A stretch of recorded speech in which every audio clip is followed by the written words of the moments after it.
আজ আমার বাসরাত। বোরখা পরে বসে আছি বাসর ঘরে।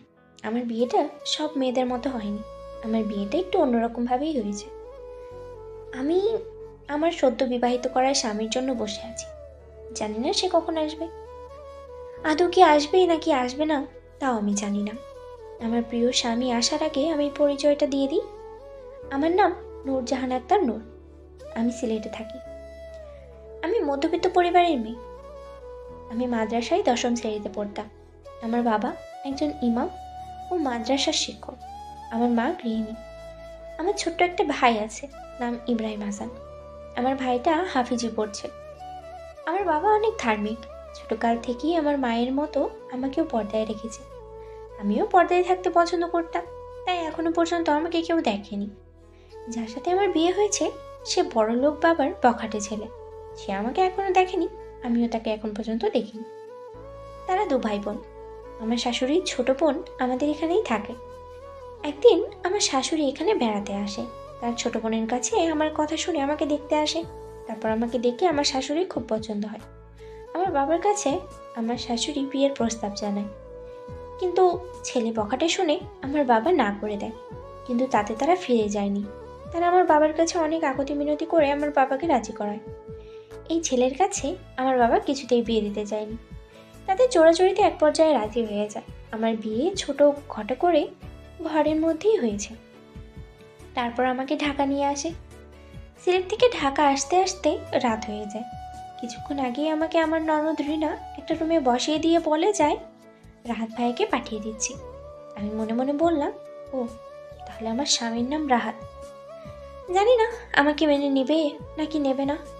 এসব ভাবছি, হঠাৎ করেই দরজায় জোরে শব্দ হলো। আমি ভাবনার জগৎ থেকে ফিরে এসে সামনে তাকিয়ে দেখি আমার স্বামী আমার দিকে রাগে চোখে তাকিয়ে আছে। আমি একটু ভয় পেয়ে গেলাম। মৃদু স্বরে লম্বা একটা সালাম দিয়ে খাট থেকে নিচে নেমে তাকে সালাম করতে গেলাম। আর আমার স্বামী পিছিয়ে গেল আর বলতে লাগলো, এই মেয়ে, আমাকে টাচ করবে না। আমি শুধু আমার মমের কসম রাখতে গিয়ে তোমাকে বিয়ে করতে রাজি হয়েছি। আর না হলে এই রাহাত খান তোমার মতো আনকালচার মেয়েকে কখনোই বিয়ে করতো না। বাইরে সবাই জানবে আমরা স্বামী স্ত্রী, কিন্তু এই ঘরের ভিতরে আমি তোমাকে স্ত্রী হিসেবে কখনোই মেনে নেব না। কখনো স্ত্রীর অধিকার ফলাতে আসবে না। আর এই কথা আমার মমকে বললে তোমাকে আমি জানে মেরে ফেলবো। কথাটা মনে রেখো।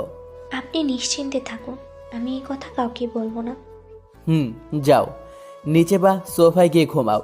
আমার খাটে কখনোই ঘুমানোর সাহস করবে না। তার এই ব্যবহারে আমার খারাপ লাগলো। তারপরও মনকে শান্ত করে বালিশ খাতা উঠিয়ে সোফার উপরে রাখলাম। আমার স্বামীর দিকে তাকিয়ে দেখি সে খাটের উপরে শুয়ে মাথার উপরে হাত দিয়ে চোখ বন্ধ করে আছে। আমি একটা শাড়ি নিয়ে বাথরুমে গেলাম। ফ্রেশ হয়ে এসে দেখি সে ঘুমিয়ে গেছে। আমি ঈশারের নামাজ আদায় করে সোফায় গিয়ে শুয়ে পড়লাম। ফজরের আজান শুনে ঘুম থেকে উঠলাম। উঁচু করে এসে আমার স্বামীকে আস্তে করে ডাক দিলাম, প্রিয় স্বামী, ফজরের আজান দিচ্ছে, আপনি ঘুম থেকে উঠে নামাজ পড়তে মসজিদে যান। একবার ডাক দিলাম, কিন্তু তার কোনো সাড়া শব্দ না পেয়ে তার গায়ে হাত দিয়ে ডাকতে লাগলাম, প্রিয় স্বামী, ফজরের আজান দিচ্ছে, আপনি দয়া করে ঘুম থেকে উঠে নামাজ পড়তে যান। এবার আমার স্বামী আমার দিকে ঘুম চোখে তাকিয়ে এক লাফ দিয়ে খাটের এক পাশ থেকে পড়ে গেল। আর আমি তার এই কাণ্ড দেখে একটু মুচকিয়ে হাসলাম। সে আমার দিকে তাকিয়ে বলল, ঘুমিয়েছিলাম, হঠাৎ করে কারো ডাক শুনে সামনে তাকিয়ে আমি ভোরকে লাফ দিয়ে খাটের নিচে পড়ে গেলাম। আর সে এটা দেখে মুচকি হাসতে লাগলো। ভয় ভয় আমি তাকে জিজ্ঞেস করলাম, তুমি কে? আমার রুমে কেন এসেছো? প্রিয় স্বামী, আমি আপনার স্ত্রী। কাল যাকে আপনি পবিত্র কালিমা পাঠ করে বিয়ে করেছেন, আমি সেই নারী আর আপনার স্ত্রী। আমি ওর কথা শুনে কিছুক্ষণ ওর দিকে তাকিয়ে রইলাম। এক অপূর্ব সৌন্দর্যের নূর ছড়াচ্ছে ওর মায়াবিনী চেহারা দিয়ে। আমি মুগ্ধ হয়ে তাকিয়ে আছি ওর দিকে। এভাবে তাকিয়ে থাকতে দেখে ওর সন্দেহ কণ্ঠে বলল, প্রিয় স্বামী, এইভাবে তাকিয়ে কি দেখছেন? ওর মুখে প্রিয় স্বামী ডাকটা শুনে আমার ভীষণ রাগ হলো। তাই দাঁড়িয়েই বললাম, এই মেয়ে, আমাকে প্রিয় স্বামী বলে ডাকবে না। আর আমার ঘুম কেন নষ্ট করছো? কেন আমাকে ডাক দিয়েছো? না মানে, ফজরের আজান দিয়েছে, তাই নামাজ পড়তে ডাক দিয়েছিলাম। এই কথা শুনে আমার ভীষণ রাগ হলো, তাই আমি ওর কাছে গিয়ে গালে জোরে একটা চড় বসিয়ে দিলাম আর বলতে লাগলাম, আবার যদি আমার ঘুমের সময় আমাকে ডিস্টার্ব করেছিস তো তোকে আমি জানে মেরে ফেলবো। যা এখান থেকে। আমি কিছুক্ষণ গালে হাত দিয়ে তার দিকে তাকিয়ে চলে গেলাম নামাজ পড়তে। আর আমার প্রিয় স্বামী রাগে ফোঁস করতে করতে বিছানাতে গিয়ে ঘুমিয়ে পড়ল। আমি নামাজ শেষ করে মোনাজাতে আল্লাহর কাছে প্রার্থনা করলাম, হে আল্লাহ, আমার কোনো কষ্ট ও দুঃখ নেই, তুমি শুধু আমাকে একটু ধৈর্য দিও। আমি যেন আমার স্বামীকে খারাপ রাস্তা বকাটে থেকে সঠিক পথে এবং তোমার রাস্তায় ফিরিয়ে নিয়ে আসতে পারি। আমার প্রিয় স্বামীকে তুমি সুস্থ রেখো, ভালো রেখো, তুমি তাকে হেদায়েত দান করো আল্লাহ, আমিন। মোনাজাত শেষ করে কিছুক্ষণ কোরআন শরীফ পাঠ করলাম। তারপর বোরখা পরে নিচে গিয়ে সবার জন্য নাস্তা রেডি করলাম। নাস্তা তৈরি করতে করতে সবাই উঠে গেল, শুধু আমার স্বামী ছাড়া। আমার শাশুড়ি মা নিচে এসে আমাকে রান্নাঘরে দেখে খুব খুশি হলো, আর আমি তাকে সালাম করলাম। আর সে আমাকে বলল, বেঁচে থাকো বৌমা, তুমি এত সকালে রান্নাঘরে কেন এসেছো মা? কাজের বুয়া আছে তো রান্না করার জন্য। তাতে কি হয়েছে মা, সে তো সব সময় রান্না করে, তাই আমি তাকে বলেছি রেস্ট নিতে, আজ আমি রান্না করব। মা, আপনারা টেবিলে গিয়ে বসেন, আমি খাবার দিচ্ছি। আমার লোক কি বৌমা। আচ্ছা, আমি তোমাকে একটা কথা জিজ্ঞেস করি। হ্যাঁ মা, বলেন কি বলতে চান। রাহাত কি তোমার সাথে খারাপ ব্যবহার করেছে? আমি এখন তাকে কি বলবো? মিথ্যা বলা যে পাপ। হে আল্লাহ, তুমি আমাকে মাফ করিও। না মা, সে আমার সাথে খারাপ ব্যবহার করেনি। আমি জানি রে মা, তুই মিথ্যা কথা বলছিস। জানিস মা, আমার ছেলেটা খুব ভালো ছিল, কোনো নেশা করতো না, মেয়েদের সাথে খারাপ ব্যবহার করতো না। কিন্তু এই 3 বছর ধরেই আমার ছেলেটা কেমন যেন হয়ে গেছে। রাত করে বাসায় ফিরতো আর শরীর থেকে মদের গন্ধ আসতো। আমি কিছু জিজ্ঞেস করলে কিছু বলতো না, চুপচাপ রুমে চলে যেত। দেখতে দেখতে আমার ছেলেটা একটা বখাটে ছেলে পরিণত হলো। আমাদের কারো কোনো কথা শুনে না, সব রকমের নেশা জাতীয় জিনিস ও সেবন করে। আমাকে তুই ক্ষমা করে দিস মা, আমি তোর জীবনটা নষ্ট করে দিলাম। আমার বকাটে ছেলের সাথে তোকে বিয়ে দিয়ে ক্ষমা করে দিস মা। মা, আপনি এভাবে বলবেন না। আমার আর তার জুটি মহান আল্লাহ ঠিক করে রেখেছেন, সেটা তো আমরা বদলাতে পারবো না। আপনি দয়া করে আমার কাছে ক্ষমা চাইবেন না। মা, তুই আমার ছেলেটাকে বকাটে থেকে ভালো পথে ফিরিয়ে নিয়ে আসতে পারবি না? আমি আমার ছেলেকে তোর হাতে তুলে দিলাম। দোয়া করবেন মা, আপনার মনের আশা মহান আল্লাহ ঠিক পূরণ করবে। তাই যেন হয় রে মা। এখন চলেন, টেবিলে খাবার দিচ্ছি। মা, রাহাত কি ঘুম থেকে উঠেছে? না মা, তিনি এখনো ঘুমাচ্ছে। ও মা, রাহাত সকালে কফি খায়, তুমি বুয়াকে বলে কফি উপরে পাঠিয়ে দিও। মা, আমি তাকে কফি বানিয়ে দিয়ে আসছি, আপনারা নাস্তা করেন। ঠিক আছে মা। আমি কফি বানিয়ে উপরের রুমে নিয়ে গেলাম, তারপর আস্তে করে ডাক দিতে লাগলাম, প্রিয় স্বামী, আমি আপনার জন্য কফি নিয়ে এসেছি। প্রিয় স্বামী, উঠুন, সকাল হয়ে গিয়েছে। ঘুমাচ্ছিলাম, কে যেন প্রিয় স্বামী বলে ডাকছে। উঠি দেখি সেই মেয়েটি কফি হাতে দাঁড়িয়ে আছে। ওকে দেখে আমার রাগ উঠে গেল, তাই আমি কফির মগটা ওর হাত থেকে নিয়ে ওর ডান হাতটা ধরে গরম কফির মগের ভিতরে ঢুকিয়ে দিলাম। ওর মুখ থেকে আস্তে করে একটাই আওয়াজ বের হলো, আহ। আমি অবাক হয়ে তাকিয়ে আছি। কিছুক্ষণ পর দেখলাম ওর চোখ থেকে পানি বের হচ্ছে, তাই আমি ওকে ছেড়ে দিয়ে ওয়াশরুমে চলে গেলাম। দুইবার ডাকার পরে সে উঠল, তার চেহারাতে রাগী ভাব ছিল। সে উঠেই আমার হাতে থেকে কফির মগটা নিয়ে আমার ডান হাতে মগের ভিতরে ঢুকিয়ে দিল। কফিটি অনেক গরম ছিল, তাই আমি বেহায় করে উঠলাম। তারপর সে আমার হাত মগের ভিতরেই ধরে রেখেছিল। আমি সহ্য করতে পারছি না, আমার চোখ দিয়ে পানি পড়তে লাগলো। এটা দেখে সে আমার হাত ছেড়ে দিয়ে বাথরুমে চলে গেল, আর আমি সামনে জগের ভিতরে হাত দিয়ে বসে আছি। আমার চোখ দিয়ে শুধু পানি পড়ছে।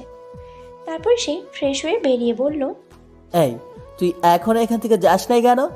ন্যাকার কান্না অন্য জায়গায় গিয়ে কান, আমার সামনে কান্না করবি না, যা এখান থেকে। ঠিক আছে প্রিয় স্বামী, আমি চলে যাচ্ছি, কিন্তু আপনি কি নিচে গিয়ে খাবেন, নাকি আমি আপনার খাবার উপরে নিয়ে আসবো?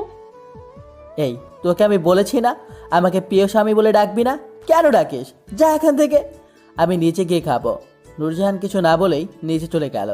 নিচে গিয়ে দেখে সবাই খাবার খাচ্ছে। বৌমা, রাহাত ঘুম থেকে উঠেছে? জি মা, উনি রেডি হয়ে আসছে। ভাবি, তুমি খেতে বসো আমাদের সাথে। রিনা, তুমি খেয়ে নাও, তোমার ভাইয়ার খাবার খাওয়ার পর আমি খাবো। এই কথা শুনে নূরজাহানের শাশুড়ি শ্বশুর রিনা একটু অবাক হলো। কিছুক্ষণ পর রাহাত নিচে নেমে কারোর সাথে কথা না বলে চেয়ারে বসে খেতে শুরু করলো। কি রে, বৌমা তোর জন্য না খেয়ে বসে আছে আর তুই এসেই খেতে বসে গেলি, বৌমাকে না ডাক দিয়েই? এই কথা শুনে আমার রাগ উঠে গেল। তারপরও নিজেকে শান্ত করে বললাম, আমি তো তাকে না করিনি খেতে, সে চাইলে আমার পাশে বসে খেতে পারে। রাহাত ভালো করেই জানে নূরজাহান ওর সাথে খেতে বসবে না, কারণ ওর হাত গরম কফিতে পুড়ে গেছে। আপনারা খেয়ে নেন, আমি পরে খাবো। রাহাত এটা শুনে মনে মনে টেবিল হাসি দিল। রাহাত খাওয়া শেষে বাইরে চলে যেতে নিলে ওর মা ওকে ডাক দিয়ে বলে, রাহাত, কোথায় যাচ্ছ? আজ থেকে তুমি অফিসে গিয়ে বসবে তোমার বাবার সাথে। ওহ মম, এখন না, আর কয়দিন পর বসবো। এখন আমি যাই, আমার একটা জরুরি কাজ আছে। দেখেছো, তোমার ছেলেটা একটা কথাও শোনে না। বাবা থাক না, আপনারা খেয়ে নেন। বৌমা, তুমি খেয়ে উপরে গিয়ে রেস্ট নাও। ঠিক আছে মা। রিনা ও শাশুড়ি উপরে চলে গেল, আর নূরজাহানের শ্বশুর অফিসে চলে গেছে। নূরজাহান খাবার নিয়ে বসে আছে, কিভাবে খাবে তা বুঝতে পারছে না। ওর হাতে অনেক জ্বালা পোড়া করছে। কোনো রকম খেয়ে উপরে চলে গেল। বিকেলে নূরজাহান সেই পোড়া হাত নিয়ে রান্না করলো। শাশুড়ি অনেকবার না করেছিল, কিন্তু নূরজাহান তা শোনেনি। দুপুর হয়ে গেছে, রাহাত এখনো বাসায় আসেনি। নূরজাহান গোসল করে জোহরের নামাজ আদায় করে রিনার রুমে গেল। আসতে পারি রিনা? আরে ভাবি, এত পারমিশন নেওয়ার দরকার নেই। বলছিলাম যে তোমার ভাইয়া কখন আসবে আর সে কোথায় গিয়েছে? কোথায় আর যাবে? সে ডে নাইট ক্লাব ছাড়া ভাইয়া দুপুরে বাসায় আসে না, একেবারে রাতে বাসায় আসে। ও, সেখানে কি করে সে? কে আর করবে? মদ খায়, নেশা করে। নূরজাহানের এটা শুনে একটু খারাপ লাগলো। দুপুর গড়িয়ে রাত হয়ে গেছে, এখনো রাহাত বাড়ি ফিরেনি। বৌমা, তুমি খেয়ে নাও, রাহাতের আসতে অনেক রাত হবে। সমস্যা নেই মা, আপনারা খেয়ে নিন, আমি না হয় তার সাথেই খাবো। ভাইয়ার জন্য বসে থেকে লাভ নেই ভাবি, সে নাও খেতে পারে। নূরজাহান কিছু বলল না। সবাই খেয়ে দিয়ে যে যার রুমে গিয়ে শুয়ে পড়ল। নূরজাহান নিচে টেবিলে বসে থাকতে থাকতে কখন যে ঘুমিয়ে পড়েছে সেটাও নিজেও জানে না। হঠাৎ গাড়ির আওয়াজ শুনে নূরজাহান ঘুম ভেঙে গেল। উঠে দেখে রাত 2টা বাজে। কলিং বেল বাজছে দেখে নূরজাহান গিয়ে দরজা খুলে দিল। নূরজাহান দরজা খুলে দেখে রাহাতের হাতে মদের বোতল নিয়ে ঢুলতে ঢুলতে কোনো রকম দাঁড়িয়ে আছে। নূরজাহান মদের গন্ধে একটু বিরক্তি অনুভব করলো। রাহাত করে কথা না বলেই মদের বোতল হাতে নিয়ে ঢুলতে ঢুলতেই উপরে চলে গেল। উপরে গিয়ে বিছানায় থপ করে শুয়ে পড়ল। নূরজাহান উপরে গিয়ে দেখে রাহাত বিছানায় শুয়ে আছে। প্রিয় স্বামী, খানা খেতে ওঠেন।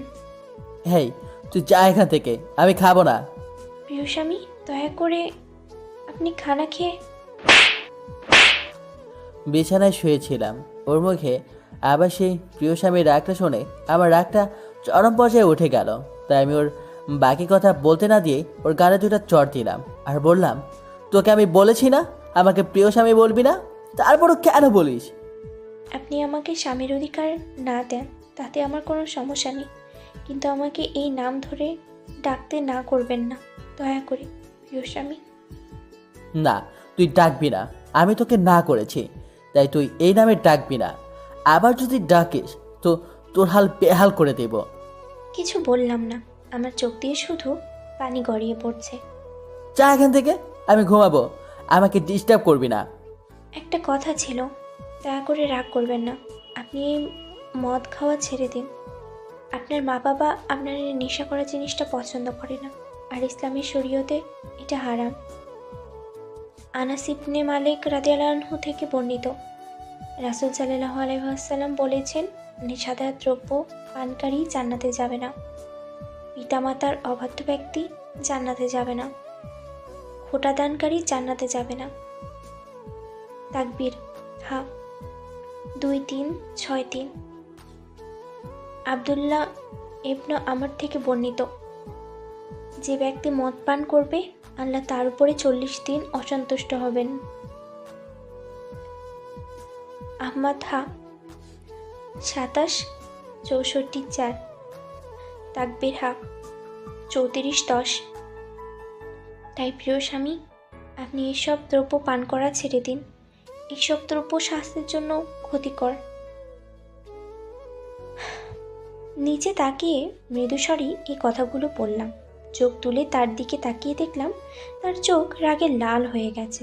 আমি এটা দেখে ভয়ে আমার হাত পা কাঁপছে। ওর এই হাদিস শুনে আমার মাথাটা আরো গরম হয়ে গেল। আমি ওর গাল চেপে ধরে বললাম, তোর সাহস দিন দিন বাড়ছে তাই না? অনেক তো হাদিস শুনিয়েছিস। এই রাহাত খানের সাথে কেউ উঁচু কণ্ঠে তো দূর, নিচু কণ্ঠেও কথা বলতে পারে না। আর তুই থার্ড পার্সন মেয়ে হয়ে আমাকে হাদিস শোনাচ্ছিস? তোর হাদিস শোনানো আজ বের করবো আমি। এই কথা বলে রাহাত নূরজাহানের বোরখা টান দিয়ে ছিঁড়ে ফেলল। নূরজাহান ভয়তে কিছু বলতেও পারছে না। নূরজাহান শাড়ি পরা ছিল। রাহাত নূরজাহানকে ধাক্কা দিয়ে সোফার উপর ফেলে দিল। তারপর প্যান্টের বেল্ট খুলে হাতে মোট করে নিয়ে নূরজাহানের পিঠের উপর আঘাত করতে লাগলো। নূরজাহান ব্যথায় ছটফট করতে শুরু করলো। তারপরও মুখ দিয়ে একটাও শব্দ বের হলো না। রাহাত জোরে জোরে আঘাত করতে লাগলো। কিছুক্ষণ আঘাত করার পর রাহাত অবাক হয়ে গেল। এত মারার পরও মুখ থেকে কোনো শব্দ বের হচ্ছে না দেখে। এইটা দেখে আরো জোরে জোরে মারতে শুরু করলো। নূরজাহান আর সহ্য করতে না পেরে একসময় অজ্ঞান হয়ে মাটিতে পড়ে যায়। রাহাত আঘাত করা থামিয়ে দিয়ে নূরজাহানের কাছে গিয়ে দেখে অজ্ঞান হয়ে গিয়েছে। রাহাত এটা দেখে একটু ঘাবড়ে যায়। তাই সোজা রুম থেকে বেরিয়ে গাড়ি নিয়ে ক্লাবে চলে যায়। আর নূরজাহান সেখানেই সেন্সলেস হয়ে পড়ে থাকে। সকালে সবাই ঘুম থেকে উঠে গিয়েছে। নূরজাহান ঘুম থেকে উঠেনি দেখে নূরজাহানের শাশুড়ি রিনাকে ডাক দিয়ে নূরজাহানের রুমে পাঠায়। রিনা রুমে গিয়ে দেখে নূরজাহান মাটিতে পড়ে আছে আর পিঠে কালো লম্বা দাগ হয়ে আছে কয়েকটা ক্ষতস্থান থেকে রক্ত বের হয়ে শুকিয়ে গেছে। রিনা এটা দেখে ওর মাকে ডাক দিয়ে নিয়ে আসে। ওদের বুঝতে বাকি থাকে না যে এটা রাহাতই করেছে। তারপর নূরজাহানকে ধরে বিছানায় শুয়ে দিয়ে মহিলার ডাক্তারকে খবর দেয়। ডাক্তার এসে স্যালাইন লাগিয়ে দিয়ে যায় আর কিছু মলম ও মেডিসিনের নাম লিখে দিয়ে যায়। নূরজাহানের শাশুড়ি ওর পাশে বসে কান্না করতে থাকে তার ফুলের জন্য। তার ছেলের সাথে বিয়ে দিয়ে কাজটা ঠিক করেনি। রিনা ও রিনার বাবা রাহাতকে অনেকবার কল দেয় কিন্তু রাহাতের ফোন বন্ধ পায়। এদিকে রাহাত ক্লাবে এসে একটা রুমে গিয়ে শুয়ে পড়ে। 12টার দিকে ঘুম থেকে উঠে মাথায় হাত দিয়ে বসে আছে। ওহ, মাথাটা খুব ব্যথা করছে। কালকে কি হয়েছে যেন মনেই পড়ছে না। ও হ্যাঁ, মনে পড়েছে। এটা আমি কি করলাম? রাগের মাথায় আমি ওর গায়ে হাত তুললাম। ওই মেয়েটা মনে হয় সব কিছু মম ড্যাডকে বলে দিয়েছে। ড্যাড মম এবার আমাকে বাড়ি থেকে বের করে দেবে। শিট, কেন যে মেয়েটার গায়ে হাত তুলতে গেলাম। যাই বাসায় গিয়ে দেখি মেয়েটার কি অবস্থা। রাত বেড থেকে উঠে সোজা বাড়ির দিকে রওনা দেয়। বাসার ভিতরে গাড়ি থামিয়ে ভেতরে যায়। ভেতরে গিয়ে দেখে মাসুম খান রাতের বাবা মাথায় হাত দিয়ে বসে আছে। রাতকে দেখে বলতে লাগলো, দাঁড়াও, তোমার এত বড় সাহস, তুমি আমার বৌমার গায়ে হাত তুলেছ? রুনা বেগম এসে জোরে দুইটা থাপ্পড় দিল আর বলতে লাগলো, তুই কি জানিস তুই একটা জানোয়ারের চেয়েও খারাপ হয়ে গেছিস? কি দোষ করেছিল মেয়েটা যে তুই এত মারলি নূরজাহানকে? আরে তোর কপাল ভালো তাই নূরজাহানের মতো একটা বউ পেয়েছিস। না না, তোর দোষ না, দোষ তো আমার। আমিই ভুল করে একটা বকাটে ছেলের সাথে একটা পর্দাশীল মেয়েকে বিয়ে দিয়েছি। আমি ভেবেছিলাম বিয়ের পর তুই ভালো হয়ে যাবি, কিন্তু আমি ভুল ছিলাম। বকাটে ছেলেরা কখনো ভালো হয় না। আর একটা ভুল করেছি, কি জানিস? তোকে জন্ম দিয়ে। এটাই আমার বড় ভুল ছিল। আর একবার যদি এরকম ভুল করিস তাহলে আমি তোকে ত্যায্য পুত্র করব, কথাটা মনে রাখিস। রাত কিছু বলছে না, মাথা নিচু করে সব শুনছে। মাসুম খানের কথাটায় রাগ হলো রাহাতের। রাগে গজগজ করতে করতে উপরে চলে গেল। উপরে গিয়ে দেখে নূরজাহান অজ্ঞান হয়ে বিছানায় শুয়ে আছে। ওর হাতে স্যালাইন লাগানো, ওর সারা শরীরে কালো দাগ। রাত নূরজাহানের চেহারার দিকে তাকিয়ে আছে। ওর একটু খারাপ লাগলো, পরে আবার রাগ উঠে গেল। তোর জন্য মমডাটা আমাকে অনেক কথা শুনিয়েছে, এ শোধ আমি নেবই। কিন্তু ওর চেহারায় একটা অদ্ভুত মায়া আছে। ছি, এগুলো আমি কি বলছি? ওর জন্য আমার বকা শুনতে হলো। একবার ভালো হয়ে নাও, তোমার খবর আমি নিয়েই ছাড়বো। রাতে নূরজাহানের জ্ঞান ফিরে পিট করে চোখ করে তাকিয়ে দেখে ও বিছানাতে ঘুমিয়ে আছে। ওঠার চেষ্টা করে কিন্তু শরীরে কোনো শক্তি পাচ্ছে না, তাই আবারও শুয়ে পড়ে। ভাবি, তুমি শুয়ে থাকো, তোমার রেস্টের দরকার। রিনা, তোমার ভাইয়া কোথায়? উনি কি খাওয়া দাওয়া করেছে? ভাবি যে তোমাকে এত মারলো আর তুমি তার কথা জিজ্ঞেস করছো? হায় রে ভালোবাসা। না মানে উনি তো রাতের খানা খাননি তাই। আচ্ছা রিনা, আমাকে ধরে বাথরুমে নিয়ে যাও, আমি উজু করব। আজকে নামাজ পড়তে পারিনি, 4 ওয়াক্ত নামাজ কাজা হয়েছে, সেটা পড়া দরকার। ভাবি তোমার শরীর অনেক দুর্বল, তুমি এখন রেস্ট নাও, পরে না হয় সব একসাথে কাজা পরে নেবে। বৌমা, তোমার এখন কেমন লাগছে? ভালো মা। রিনা, স্যুপটা বৌমাকে খাইয়ে দে। আমি যাই, নিচে অনেক কাজ আছে। রিনা নূরজাহানকে স্যুপ খাওয়াই দিচ্ছে। কিছুক্ষণ খাওয়াবার পর রাহাত রুমে ঢুকে বলল, রিনা, সুপের বাড়িটা আমাকে দে, আর তুই যা এখান থেকে। কেন? যেটা বলেছি সেটা কর, যা এখান থেকে। রিনা সুপের বাটি রেখে চলে গেল। রাহাত গেটটা লাগিয়ে দিল। এটা দেখে নূরজাহান একটু ভয় পেয়ে গেল। এই শোন, তোকে আমি জাস্ট সহ্য করতে পারতেছি না। আমি তোকে ডিভোর্স দিতে চাই। তুই আমার মম ড্যাডকে বলবি যে তুই আমার সাথে থাকতে পারবি না, তুই ডিভোর্স চাচ্ছিস। তার জন্য আমি তোকে অনেক টাকা দেব। আমার কথা বুঝতে পেরেছিস? প্রি- প্রিয় স্বামী, আপনি আমাকে আরও মারুন, তবুও ডিভোর্সের কথাটা বলবেন না। আমি আপনাকে কখনোই ডিভোর্স দিতে পারবো না। আপনি চাইলে আরেকটা বিয়ে করতে পারেন, আমি আপনাকে না করব না, কারণ ইসলামিক শরীয়তে দ্বিতীয় বিয়ে জায়েজ আছে। আমি আপনার স্ত্রী না হতে পারলেও আপনার দাসী হয়ে থাকতে চাই। দয়া করে ডিভোর্সের কথাটা আর বলবেন না। নূরজাহানের কথা শুনে রাহাতের রাগ উঠে গেল। তাই রাগে ফুসফুস করতে করতে রুম থেকে বেরিয়ে গেল। নূরজাহানের চোখ দিয়ে 2 ফোঁটা পানি গড়িয়ে পড়ল। এভাবেই 10-12 দিন কেটে গেল। নূরজাহান এখন সুস্থ হয়েছে। রাত প্রতিটা কথায় কথায় নূরজাহানের গায়ে হাত তুলে, কিন্তু নূরজাহান চুপ করে থাকে, কাউকে কিছুই বলে না। নূরজাহান ওর চেষ্টা চালিয়ে যাচ্ছে রাহাতকে ভালো পথে ফিরিয়ে নিয়ে আসার জন্য। নূরজাহান রাহাতকে প্রিয় স্বামী বলেই ডাকে। এতে রাহাতের রাগ হয়, কিন্তু মুখে কিছু বলে না। রাত সবার সামনে নূরজাহানের সাথে ভালো ব্যবহার করে, কারণ রাহাতের একটাই ভয়, মাসুম খান যদি রাহাতকে ত্যায্যপুত্র করে দেয় তাহলে রাহাতের পথে বসতে হবে। তার জন্য রাহাত এই প্ল্যান করে। রাহাত ঠিক জানে তাদের মন জয় করে চাইলেই সবকিছু রাহাতের নামে লিখে দিবে। রাহাত খাটে শুয়ে ফোন চালাচ্ছে। নূরজাহান রুমে ঢুকে বলল, প্রিয় স্বামী, বলছিলাম যে আমি তো অনেক দিন ধরে কোথাও ঘুরতে যাইনি, তাই আপনি কি আমাকে কোথাও ঘুরতে নিয়ে যাবেন? আমি যেতে পারবো না, যা এখান থেকে। নূরজাহান এটা শুনে মন খারাপ করে চলে যেতে লাগলো। রাহাত ডাক দিয়ে বলল, এই মেয়ে, ও এই, তোর নামটা কি যেন বলতো? এই মেয়ে বলে ডাকতে ইচ্ছে করে না। নূরজাহান নূর। এত বড় নাম ধরে ডাকতে পারবো না আমি। প্রিয় স্বামী, আপনি আমাকে নূর বলেই ডাকতে পারেন। সেটাই ভালো। আচ্ছা শোন, যা গিয়ে রেডি হয়ে নে, তোকে নিয়ে বের হবো বাইরে। ঠিক আছে প্রিয় স্বামী। রাত গাড়িতে বসে আছে, কিন্তু নূরজাহান এখনো আসছে না। নূর, আয় নূর, কোথায় তুমি? এতক্ষণ লাগে নাকি? নূরজাহান গাড়ির কাছে এসে দাঁড়িয়ে বলল, প্রিয় স্বামী, আমি এসে পড়েছি। রাত নূরজাহানের পা থেকে মাথা পর্যন্ত দেখছে। কালো বোরখা, হাতে পায়ে কালো মোজা, চোখ দুটো ঢাকা। রাতের কাছে মনে হচ্ছে কোনো হুড়পুরি দাঁড়িয়ে আছে। অমন করে কি দেখছেন প্রিয় স্বামী? না কিছু না, আসো গাড়িতে এসে বসো।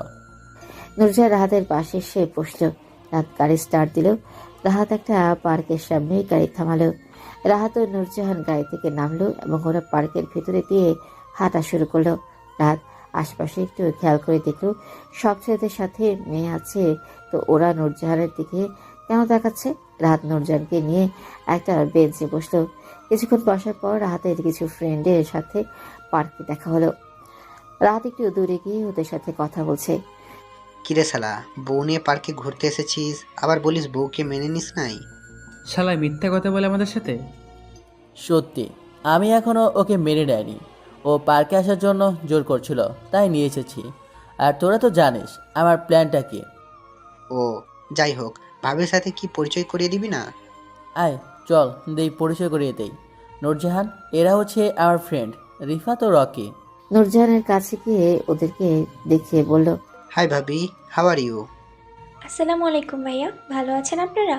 রিফাত একটু অপমান বোধ করলো। রাহাতেরও এটা দেখে রাগ হলো। ভালো আছি ভাবি, আপনি কেমন আছেন? আলহামদুলিল্লাহ ভালো। কিছুক্ষণ কথা বলে ওরা চলে গেল। রাহাত নূরজাহান একটা রেস্টুরেন্টে গেল, খাওয়া দাওয়া করে বাসায় চলে এলো। বাসায় এসে রাহাত রুমে ঢুকে গেট লাগিয়ে দিয়ে নূরজাহানের কাছে এসে পড়ল। এই, তুই আমার বন্ধুদের সাথে হাত মিলালি না কেন? প্রিয় স্বামী পরপুরুষের সাথে কথা বলা তো দূরে, হাত মেলানোটা জায়েজ না ইসলামী শরীয়তে। তবে হ্যাঁ, যদি কোনো নারী বিপদের সম্মুখীন হয় তবে শুধু কথা বলাটা জায়েজ আছে। এই জন্যই আমি তাদের সাথে হাত মিলাইনি। তার জন্য আমাকে ক্ষমা করবেন। একে তো আমার বেস্ট ফ্রেন্ডের সাথে হাত মেলাসনি, তার উপর আবার হাদিস বলছিস। যা এখান থেকে। নূরজাহানের গালে থাপ্পড় দেওয়াতে ও ঠোঁট কেটে রক্ত বের হয়ে যায়। কোনো কথা না বলেই মাথা নিচু করে চলে গেল। দেখতে দেখতে 2 মাস পার হয়ে গেল। এখনও রাহাত নূরজাহানকে তার স্ত্রী হিসেবে মেনে নেয়নি। রাহাত সবসময় নূরজাহানের গায়ে হাত তুলে ও গালাগালি করে, আর নূরজাহান তা মুখ বুজে সহ্য করে। এরই মধ্যে নূরজাহানের পরিবারের সবাই এসে নূরজাহানকে দেখে যায়। তাদেরকেও এইসব কথা বলেনি। এবং নূরজাহানের বাবা নূরজাহানকে কয়েকদিনের জন্য বেড়াতে নিয়ে যেতে চেয়েছিল, কিন্তু রাহাত যাবে না বলে নূরজাহানও তাদের সাথে যায়নি। রাহাতকে নূরজাহান অনেকটাই ভালোবেসে ফেলে, তাই ওর প্রতিটা মায়ের গালাগালি ওর কাছে ভালোবাসা মনে হয়। একদিন রাহাতের পরিবারের সবাই রাহাতের নানি বাড়ি যায়, কারণ রাহাতের নানি খুব অসুস্থ। তাই মাসুম খান, রুনা বেগম, রিনা তাকে দেখতে যায়।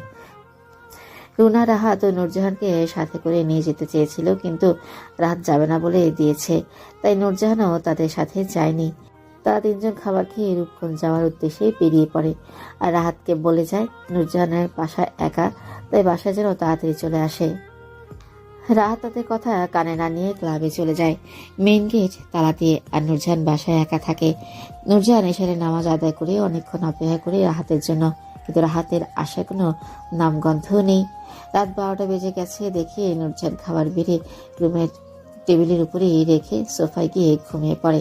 ক্লাবে কিরে রাহাত, আর কত মদ খাবি? এবার বাসায় যা, তোর বউ তো বাসায় একা, তাই না? চুপ করে আছে আর মদ খেয়েই যাচ্ছে। রাহাত, শুনলাম তোর বউ নাকি অনেক সুন্দর, তা আবার পর্দাশীল। কেউ নাকি তোর বউকে এখনো পর্যন্ত দেখেনি। হ্যাঁ, আসলে অনেক সুন্দর। সেদিন পার্কে দেখলাম, আমার কাছে তো খুব ভালোই লেগেছে। বোরকা পরা অবস্থায় এত ভালো দেখাচ্ছিল না, জানি বোরকা ছাড়া কত ভালো লাগবে। ইস, আমি যদি এইরকম একটা বউ পেতাম তাহলে যে কি করতাম তা নিজেও জানি না। তাই নাকি? তাহলে তো অনেক সেক্সি মা হবে। রাহাত, তুই কি মালটাকে টেস্ট করে দেখেছিস? আর যদি করিসও তো আমাদেরও একটু বেড শেয়ার করতে দিস, আমরাও দেখি কত সেক্সি মালটা। আমরা তো তোর ফ্রেন্ড, তাই না? রাতে এই কথা শুনে হাতের গ্লাসটা জোরে আছাড় দিয়ে ভেঙে ফেলে রিমনের কলার ধরে বলল, এই, ওর বিষয়ে একটা খারাপ কথা বলবি না, ও আমার স্ত্রী। আর একটা কথা বলেছিস তো আমি ভুলে যাব আমার কোনো বন্ধু ছিল। রকি রিফা দৌড়ে এসে রাহাতকে রিমনের কাছ থেকে সরালো। রাগে রাহাতের চোখ মুখ লাল হয়ে গেছে। রাহাত, তুই নাকি ওকে স্ত্রী হিসাবে মেনে নিস নাই, তো তোর এত রাগ হচ্ছে কেন এই কথা শুনে? হঠাৎ করে রাহাত বুঝতে পারলো ও কি বলছে। হ্যাঁ, তাই তো, আমি তো নূরকে স্ত্রী হিসাবে মেনে নেয়নি। তাহলে ওর বিষয়ে এই কথা শুনে আমার কেন রাগ হচ্ছে? আমি কি নূরকে অজান্তেই ভালোবেসে ফেলেছি? না না, এ আমি কি বলছি? কিরে বল। রাহাত কিছু বলল না। মদের বোতল হাতে নিয়ে এক চুমুকে সব শেষ করে দিল। তারপর বোতলটা মাটিতে আছাড় দিয়ে ফেলেই ক্লাব থেকে বের হয়ে গাড়িতে গিয়ে বসে গাড়ি স্টার্ট দিল। ওরা অবাক হয়ে ওর যাওয়ার দিকে তাকিয়ে রইল। রাত বাসায় পৌঁছে গাড়ি থেকে নেমে ঢুলতে ঢুলতে গেটের সামনে গেল। তালা খুলে গেট বন্ধ করে সোজা উপরে চলে গেল। এই কয়দিনে তুলনায় আজ মদটা বেশি খেয়ে ফেলেছে রাহাত। রুমে গিয়ে দেখে নূর খাবার টেবিলে রেখে সোফায় গিয়ে শুয়ে পড়েছে। ঢুলতে ঢুলতে গেট লাগিয়ে বিছানায় গিয়ে বসল। নূর বোরখা খুলে নীল রঙের শাড়ি পরে ঘুমিয়েছিল। ঘুমন্ত অবস্থায় নূরকে খুব সুন্দর লাগছিল। রাত বিছানায় বসে এক দৃষ্টিতে সোফায় ঘুমানো নূরের দিকে তাকিয়ে আছে। ওর চোখে কামনার নেশা ফুটে উঠেছে। রাত আস্তে আস্তে হেঁটে নূরের কাছে গেল। এক ধীরে কিছুক্ষণ নূরের দিকে তাকিয়ে রইল।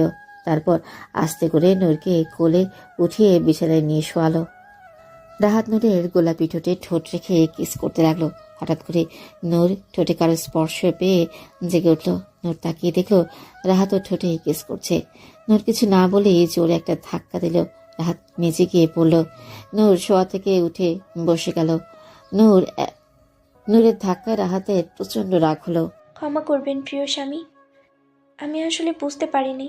আর দয়া করে আমাকে ওই নেশায় অবস্থায় স্পর্শ করবেন না। আপনি আজ অনেক নেশা করেছেন, আমি চাই না আপনি এই নেশা অবস্থায় আমাকে স্পর্শ করেন। এমনিতেই এই ধাক্কাতে রাহাতে রাগ উঠেছে, তার উপর এই কথা শুনে আরো রাগ উঠে গেল। রাহাত উঠে কিছু না বলে নূরের চুলের মুঠি ধরে ঠোঁটে কিস করতে লাগে। নূর মদের গন্ধে মনে হচ্ছে এক্ষুনি বমি করে দিবে। ধাক্কা দিয়েও সরাতে পারছে না রাহাতকে। চেপে ধরে কিস করতে থাকে। এক সময় কিসগুলো কামড়ে পরিণত হয়। রাহাত কি করছে সেটাও নিজেও জানে না। রাহাত হিংস্র পশুর মতো নূরের উপর ঝাঁপিয়ে পড়ে। নূর কিছুতেই রাহাতকে বাধা দিতে পারে না। চোখ দিয়ে শুধু পানি গড়িয়ে পড়ে। নূর একসময় সহ্য করতে না পেরে সেন্সলেস হয়ে যায়। রাহাত ওর কাজ শেষ করে নূরের বুকের উপরে শুয়ে পড়ে। সকালে নূরের জ্ঞান ফিরে পিট করে চোখ খুলে তাকিয়ে দেখে রাহাত ওর বুকের উপর ঘুমিয়ে আছে। নূরের কাল রাতের কথা মনে পড়ে যায়। নূরের শরীরে কোনো শক্তি নেই। আস্তে করে রাহাতকে বুকের উপর থেকে নামিয়ে গায়ে শাড়ি জড়িয়ে বাথরুমে চলে যায়। বাথরুমে গিয়ে গোসল করে বোরখা বলে নিচে যায়। নিচে নেমে রান্না করতে শুরু করে, কিন্তু নূরের শরীর এতটাই দুর্বল ছিল, নূর রান্নাঘরে অজ্ঞান হয়ে পড়ে যায়। রাতের ঘুম থেকে উঠে দেখে ওর শরীরে কোনো কাপড় নেই। উঠে বসে রাতের কথা ভাবতে থাকে আর সব মনে পড়ে যায়। ও শিট, এটা আমি কি করে ফেললাম? শিট। রাগ ও নেশার মাথায় আমি নূরকে এখন আমি কি বলবো? যাই আগে ফ্রেশ হয়ে আসি। রাহাত ফ্রেশ হয়ে বের হয়ে নূরের জন্য অপেক্ষা করছে, কিন্তু নূরের আসার কোনো নামগন্ধও নেই। তাই ও নিচে নেমে নূর বলে ডাকতে থাকে, কিন্তু কোথায় কোনো সারা শব্দ পাচ্ছে না। এক পর্যায়ে রান্নাঘরে যায়। সেখানে গিয়ে দেখে নূর রান্নাঘরে মেঝেতে অজ্ঞান হয়ে পড়ে আছে। দৌড়ে নূরের কাছে যায়। নূর, এই নূর, না ওরছে না তো, ডাক্তার ডাকতে হবে। নূরকে কোলে করে উপরে নিয়ে যায়। বিছানায় শুইয়ে দিয়ে বোরখা খুলে দেয়। বোরখা খুলে দেখে গলায়, পেট ও আরো অনেক জায়গায় দাগ হয়ে আছে। ছি, আমি এটা কি করেছি? আমার জন্য ওর আজ এই অবস্থা। রাত আর দেরি না করে একজন মহিলা ডাক্তারকে ফোন করে বাসায় আসতে বলল। ডাক্তার এসে নূরজাহানকে দেখে বলল, এইগুলো কিসের দাগ? আর ওনার শরীর অনেক দুর্বল, উনি কি ঠিকমতো খাওয়া দাওয়া করে না? রাহাত কিছু বলছে না, চুপ করে আছে। যাই হোক, ওনার দিকে একটু খেয়াল রাখবেন, শারীরিক দিক দিয়ে উনি অনেক দুর্বল। রাহাত কিছু বলল না, শুধু মাথা নাড়িয়ে হ্যাঁ বলল। ডাক্তার কিছু মেডিসিনের নাম লিখে দিয়ে যায়। দারোয়ানকে দিয়ে সেই মেডিসিনগুলো আনায়। নূরজাহানের জ্ঞান ফিরে দেখে ও পেটে শুয়ে আছে, উঠতে চাইলে উঠতে পারে না। থাক, আর উঠতে হবে না, এই মেডিসিনগুলো খেয়ে নাও, তারপর এই স্যুপটা খাও। নূরজাহান মুখে কিছু বলল না, মাথা নাড়িয়ে হ্যাঁ বলে ওষুধগুলো খেয়ে স্যুপটা খেতে শুরু করলো। নূর, আই এম সরি, আমি আসলে কাল একটু বেশি নেশা করে ফেলেছি, তাই তোমার সাথে। প্রিয় স্বামী, আমার উপরে আপনার হক আছে, তবে সরি বলার দরকার নেই। রাহাত আর কিছু বলল না, চুপ হয়ে রইল। 5-6 দিন পর মাসুম খান, রুনা বেগম, রিনা রূপগঞ্জ থেকে বাসায় ফিরে আসে। এই 5-6 দিন রাহাত নূরজাহানকে রান্নাবান্না ও ঘরের কোনো কাজ করতে দেয়নি। বাইরে থেকে খাবার এনে খেয়েছে। রাহাত নেশা করেছে ঠিকই, কিন্তু বেশি নেশা করে বাসায় আসেনি। বৌমা, একটু আসবো? নূরজাহানের ঘরের সামনে দাঁড়িয়ে বলল, মা, বলার দরকার নেই, আপনি ভিতরে চলে আসুন। কি করছো বৌমা? মা, একটু হাদিস পড়ছিলাম, কিছু বলবেন মা? হ্যাঁ, কিছু বলতে চাই। আচ্ছা বৌমা, রাহাত তোমার সাথে এখন আর খারাপ ব্যবহার বা তোমার গায়ে হাত তুলে না তো? না মা, সে আমার গায়ে হাত ও আমার সাথে খারাপ ব্যবহার করেনি। যাক, শুনে খুশি হলাম। আচ্ছা, তুমি পড়ো, আমি যাই তাহলে। রাতে রাহাত আজ আগের মতো ড্রিঙ্ক করে বাসায় ফিরেছে। রুমে এসে বিছানায় শুয়ে বলে নূরজাহান এসে বলল, প্রিয় স্বামী, আপনার খাবার বেড়ে রেখেছি, হাত মুখ ধুয়ে খানা খেতে আসেন। তুই যা এখান থেকে, আমার খিদে নেই, আমি খাবো না। প্রিয় স্বামী, আপনি এভাবে যদি রাতে না খেয়ে ঘুমান, তাহলে আপনার স্বাস্থ্যের ক্ষতি হতে পারে। আপনি যদি বলেন তাহলে আমি আপনাকে খানা খাইয়ে দিই। রাহাত শোয়া থেকে উঠে নূরজাহানের গালে দুটো থাপ্পড় মারল। তোকে কে বলেছে আমাকে খাইয়ে দিতে? 4-5 দিন ভালো ব্যবহার করেছি, তার জন্য মাথায় উঠে গেছিস? এটা ভাবিস না, ভালো ব্যবহার করলেই আমি তোকে মেনে নিয়েছি। আরে ভালো ব্যবহার তো কুকুরের সাথেও করি, তাহলে কি তাকে কোলে করে নিয়ে নাচতে হবে? লিমিট মতো থাক, লিমিট ক্রস করিস না, তার পরিণাম ভালো হবে না। চা আমার সামনে থেকে। নূরজাহান গালে হাত দিয়ে নিজের দিকে তাকিয়ে কথাগুলো শুনছিল। রাহাতের কথার কোনো উত্তর দিল না, শুধু চোখ দিয়ে পানি পড়তে লাগলো। রাহাত এটা বলে ঘুমিয়ে পড়ে। নূরজাহান রাহাতের সামনে থেকে চলে এসে অজু করে তাহাজ্জুদে নামাজ আদায় করে নামাজ শেষ করে মোনাজাত ধরে আল্লাহর কাছে বলে, হে আল্লাহ, আমার কোনো রাগ নেই আমার প্রিয় স্বামীর উপরে। তুমি আমার এই কষ্ট ও চোখের পানির বিনিময় আমার স্বামীকে ভালো পথে ফিরিয়ে এনে দাও। আমি চাই ও ভালো পথে ফিরে আসুক। আমার প্রিয় স্বামী যেন 5 ওয়াক্ত নামাজ আদায় করে, তার মা বাবার কথা ঠিকমতো শোনে। তুমি আমার স্বামীকে ভালো পথে ফিরিয়ে এনে দাও। আমার প্রিয় স্বামী হায়াত তুমি বাড়িয়ে দাও। আল্লাহ, তুমি আমার স্বামীকে হিদায়াত দান করো আল্লাহ, হিদায়াত দান করো আল্লাহ। আল্লাহুম্মা আমিন। নামাজ শেষ করে ঘুমাতে চলে গেল। ফজরের আজান শুনে ঘুম থেকে উঠে গেল এবং রাহাতকেও নামাজ পড়তে ডাক দিল। রাহাত নামাজ পড়তে ওঠেনি, বরং রাগ নিয়ে নূরজাহানকে গালাগালি করে, ওর গালে দুটা চড় দেয়। এভাবে নূরজাহান প্রতিটা অত্যাচার সহ্য করতে থাকে রাহাতের। এভাবেই চলতে চলতে 1 মাস কেটে যায়। হঠাৎ একদিন রাত 2টার সময় খবর আসে রাহাত রাতে ড্রিঙ্ক করে গাড়ি চালাচ্ছিল, আর একটা ট্রাক এসে রাহাতের গাড়ির সাথে ধাক্কা লাগে। রাহাতের অ্যাক্সিডেন্ট হয়ে যায়।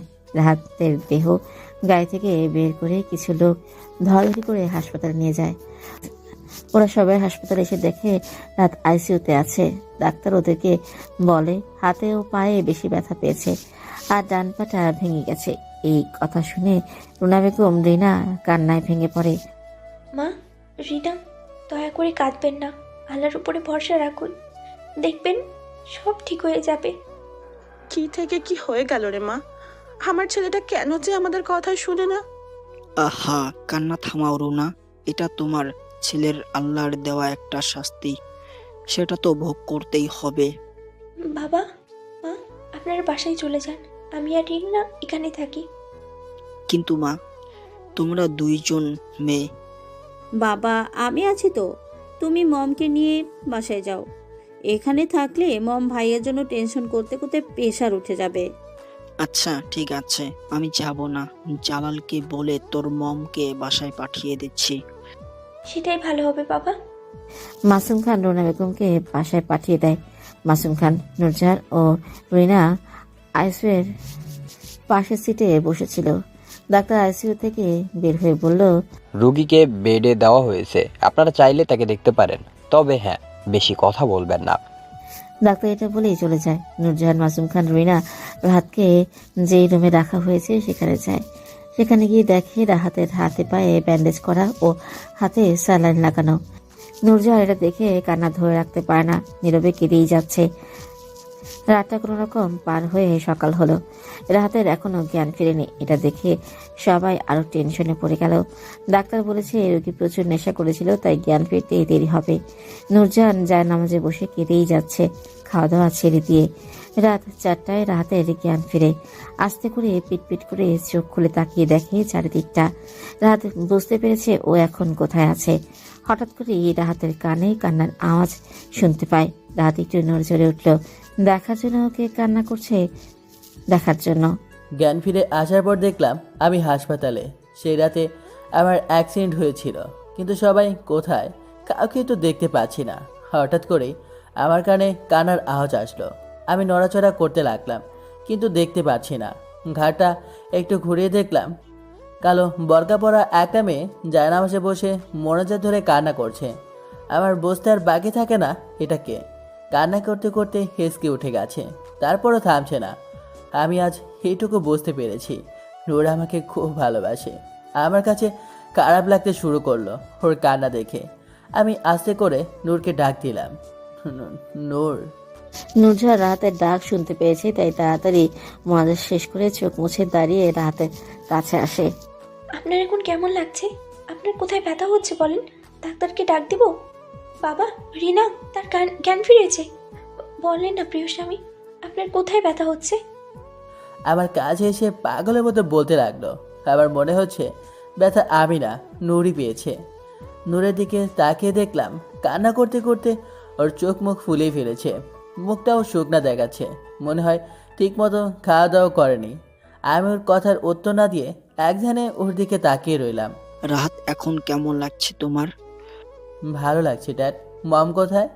মম বাসায় গেছে, তোর টেনশনে প্রেশার বেড়ে গেছে, তাই বাসা পাঠিয়ে দিয়েছি। আমি এখানে কয়দিন ধরে আছি? 2 দিন ধরে আছো আর এখন তোমার জ্ঞান ফিরেছে। আচ্ছা, আমি ডাক্তারকে ডাক দিয়ে নিয়ে আসি। আর বৌমা, তুমি এখন কিছু খেয়ে নাও, কাল থেকে তুমি কিছুই খাওনি। রিনা, বৌমাকে খাবার দে। রাহাতের এই কথা শুনে একটু অবাক হলো। হ্যাঁ খাবো বাবা, আপনি ডাক্তারকে ডাক দিয়ে নিয়ে আসুন। হুম। আসো ভাবি, খাবার খেয়ে নাও। দাঁড়াও আসছি, আমি আগে নামাজ পড়ে নিই তারপর। পরে পড়ো, আগে খাবার খেয়ে নাও। না রিনা, আমি নূর, আগে খাবার খাও, তারপর নামাজে যাও। আচ্ছা প্রিয় স্বামী, আপনার কিছু লাগবে? না। নূরজাহান খাবার খেয়ে নামাজ পড়ে নিল, আল্লাহর কাছে শুকরিয়া আদায় করলো। দেখতে দেখতে কেটে গেল আরো 2 সপ্তাহ। রাত এখন মোটামুটি সুস্থ, তাই ডাক্তার বাসায় নিয়ে যেতে বলেছে। তবে ঠিক মতো হাঁটতে পারে না। ডাক্তার বলেছে ভালো করে পায়ে যত্ন নিলে তাড়াতাড়ি ভালো হয়ে যাবে এবং হাঁটতে পারবে। বাসায় নিয়ে আসার পর নূরজাহান রাহাতের অনেক সেবা যত্ন করতে থাকে। খাওয়া দাওয়া হতে শুরু করে সব কাজ করে দিত রাহাতের। আর রাহাত নূরজাহানের এইরকম কেয়ারনেস দেখে অবাক হতো। নূর, আমি চাই তোমাকে দূরে সরাতে, কিন্তু তুমি ততই আমার সেবা যত্ন করতে করতে আমার কাছে ছুটে আসো। আমি অবাক হই তোমাকে দেখে। এত অপমান করি, গালাগালি করি, তোমার গায়েও হাত তুলি, তারপরে কেন তুমি আমাকে এতটা ভালোবাসো? আমি যে তোমার মায়াতে পড়ে যাচ্ছি নূর। নূর রাহাতকে স্যুপ খাওয়াই দিচ্ছিল। রাত নূরের দিকে এক দৃষ্টিতে তাকিয়ে মনে মনে কথা করে বলল, প্রিয় স্বামী, আপনার খাওয়া শেষ, এখন আপনি শুয়ে পড়েন। এটা বলে রাহাতকে শুইয়ে দিল। রাত বাচ্চাদের মতো নূরের কথা মতো শুয়ে পড়ল। এভাবেই রাহাতের সেবা যত্ন করতে থাকলো নূরজাহান। আরো 1 মাস পার হয়ে গেল। এই 1 মাসে রাহাত প্রতিদিন সকালে নূরের মিষ্টি কণ্ঠে কোরআন তেলাওয়াত শুনে ঘুম ভাঙত। রাহাতও সকালে উঠে শুয়ে শুয়ে নূরের কোরআন তেলাওয়াত শুনত। নূরের প্রতিটা কাজে রাহাত মুগ্ধ হয়। এখন নূরকে কাছ থেকে দেখছে তাই। রাহাত আস্তে আস্তে নূরের প্রতি দুর্বল হয়ে পড়ে। রাহাতের পা বেশি ভালো না হলেও অনেকটাই ভালো হয়েছে। লাঠি ভর দিয়ে হাঁটে রাহাত। একদিন ওর হঠাৎ করেই মাথা ঘুরিয়ে পড়ে যায়। সবাই এটা দেখে খুব চিন্তিত হয়ে যায়। মাসুম খান ডাক্তারকে খবর দেয়। সেদিন রাহাত বাসায় ছিল না, ক্লাবে গিয়েছিল। ডাক্তার নূরকে দেখে বলে, মিসেস খান, মিষ্টি নিয়ে আসুন, আপনি দাদি হবেন। আলহামদুলিল্লাহ। ওগো শুনেছো, তুমি দাদা হতে চলেছ। আলহামদুলিল্লাহ। ভাবি, তোমাকে যে কিভাবে ধন্যবাদ দিব। আমাদের ঘরে নতুন অতিথি আসছে। মিসেস খান, আমি তাহলে যাই। আর হ্যাঁ, আপনার বৌমার শরীরের দিকে খেয়াল রাখবেন। ঠিক আছে। এটা বলে ডাক্তার চলে গেল। সবাই এই কথা শুনে অনেক খুশি হয়েছে। নূরজাহানের পরিবারের সবাইকে এই খবর জানিয়ে দেয়, তারাও অনেক খুশি হয়েছে। নূরজাহান মনে মনে আল্লাহর কাছে শুকরিয়া আদায় করছে। ভাবি, তুমি বসো, আমি মিষ্টি নিয়ে আসছি এখনই। জানো বৌমা, আমরা আজ অনেক খুশি। আমি তো ভাবছিলাম আমরা নাতিপুতির মুখ দেখতেই পারবো না, তার আগেই মরে যাব। মা, এসব কথা বলবেন না, দয়া করে কাঁদবেন না। আল্লাহ আপনার মনের আশা পূরণ করেছেন। হ্যাঁ রে মা, তার জন্য আল্লাহর কাছে লাখো লাখো শুক্রিয়া। এই যে এসে পড়েছি, এই নাও মিষ্টি, খাও ভাবি। ওরা মিষ্টি খাওয়াই দিচ্ছে 3জনকে। এর মধ্যে রাহাত রুমে চলে আসে আর এইসব কাণ্ড দেখে অবাক হয়ে যায়। আজ কি হয়েছে তোমাদের? নিচে ড্যাড খুশিতে মনে হচ্ছে এখনই ড্যান্স করবে, আর তোমরা এখানে বসে মিষ্টি নিয়ে মেতে আছো। ব্যাপারটা কি বলো তো? ন্যাকা ষষ্ঠী দেখাচ্ছে, মনে হচ্ছে কিছুই জানে না। রিনা, রাহাত, আজ আমি অনেক খুশি। এটা বলে নূরজাহানও রাহাতের কপালে চুমু দিয়ে চলে যায়। রাহাত বোকার মতো চেয়ে থাকে। কি হয়েছে বুঝতেছি না, আমাকে একটু বল তো রিনা। রিনা রাহাতের কানে কানে বলে দিল তো। আর রাহাত হা হয়ে আছে এটা শুনে। নূরজাহান লজ্জায় মাথা নিচু করে বসে আছে। রিনা রাহাতের কানে কানে বলেছে, তোকে কেলানোর জন্য তোর ছেলে মেয়ে আসছে, সাবধানে থাকিস। এটা আমি কি শুনলাম? তার মানে আমি বাবা হব? এই কেমন অনুভূতি?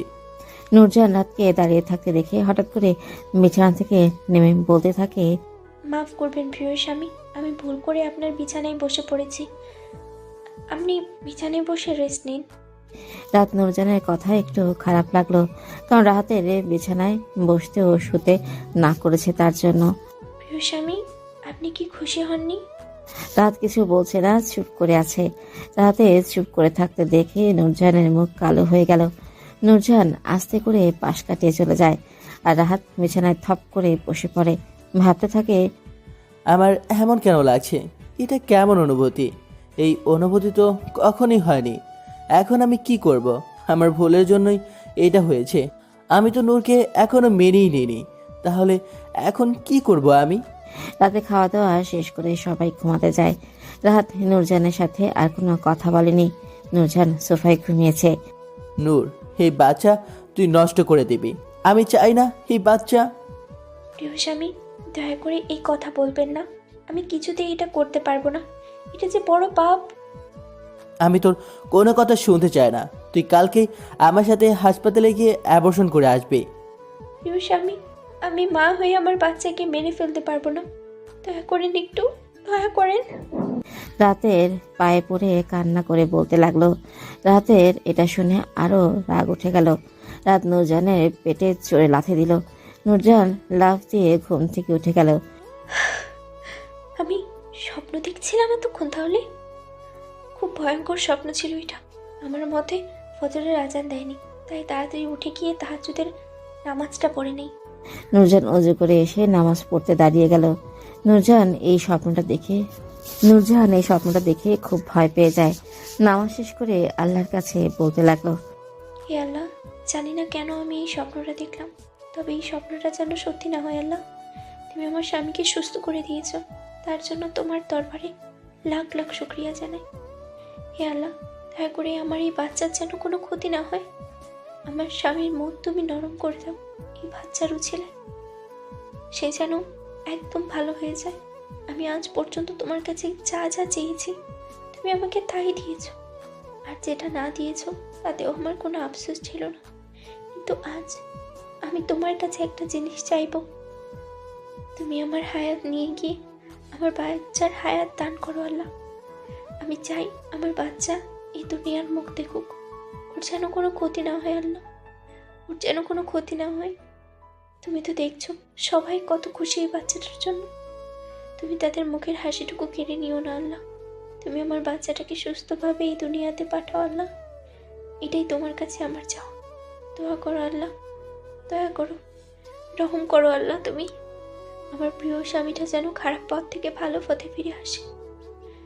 তুমি তাকে বেশি করে হায়াত দান করো আল্লাহ, হিদায়াত দান করো। সবাইকে তুমি সুস্থ রেখো, ভালো রেখো আল্লাহ। আল্লাহুম্মা আমিন।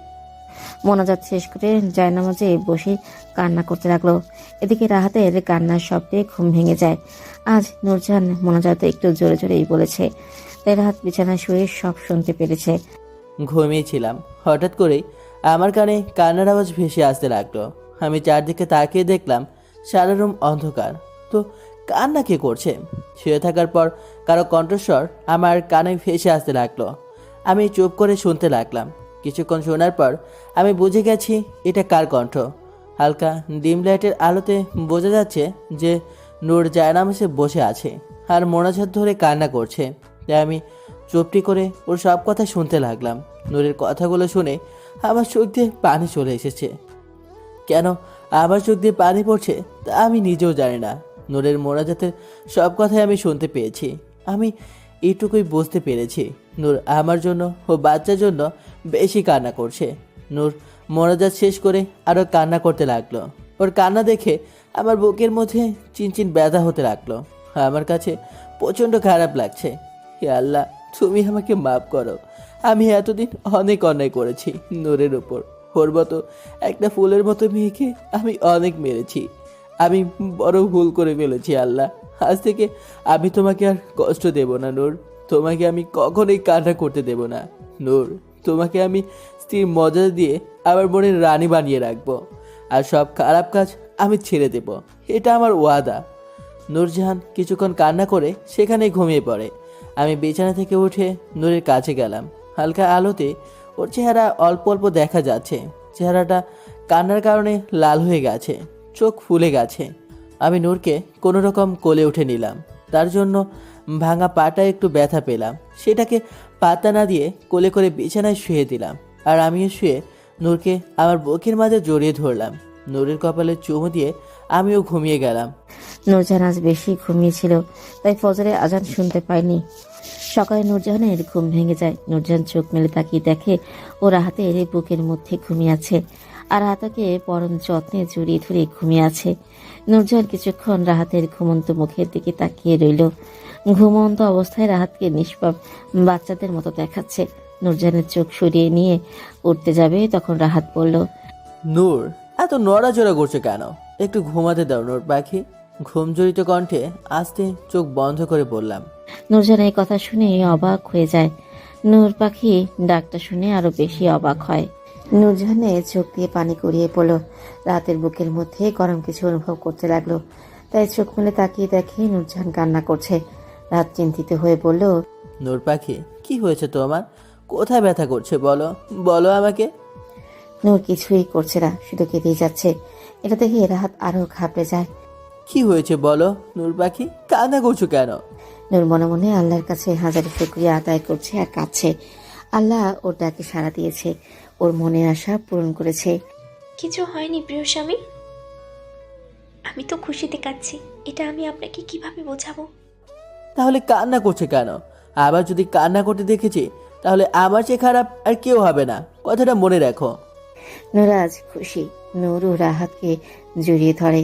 প্রিয় স্বামী, আপনি এবার উঠে ফ্রেশ হয়ে নিন, আমি আপনার খাবার নিয়ে আসছি।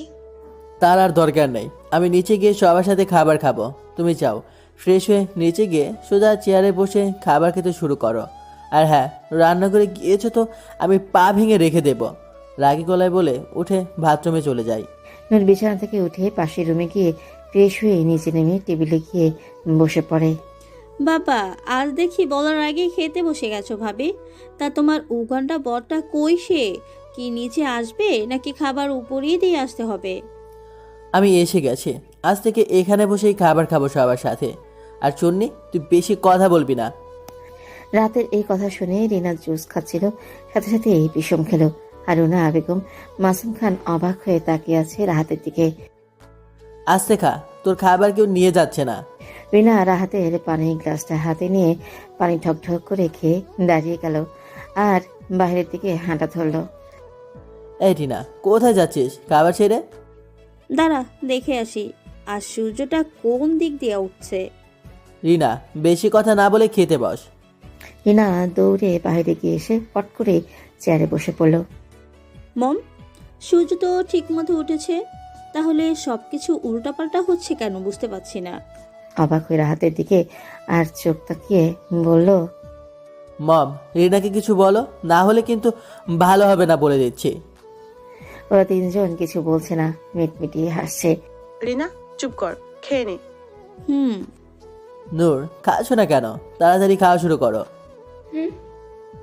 ড্যাড, আজ থেকে আমি তোমার অফিসের সব দায়িত্ব নেব। সব কিছু আজ আমাকে বুঝিয়ে দেবে। এবার মাসুম খান ছোটখাটো একটা বিষম খেলো, মাথায় হাত দিয়ে থাপ্পড় দিতে দিতে পানি খাচ্ছে। কি হয়েছে বুঝতে পারছি না, তোমরা আজ আমাকে এইভাবে দেখছো কেন? আর এসব বিহেভ কেন করছো? আমি কি এলিয়েন নাকি? রাহাত, তোমার শরীর ঠিক আছে তো বাবা? অবশ্যই ঠিক আছে। কেন? না মানে এমনি। রাত আর কিছু বলল না, সবার খাওয়া হয়ে গেছে। রাত চেয়ার থেকে উঠে বলল, ড্যাড, তুমি রেডি হও, আমি রেডি হয়ে আসছি এখনই। আর নূর পাখি, ওপর আসো তাড়াতাড়ি।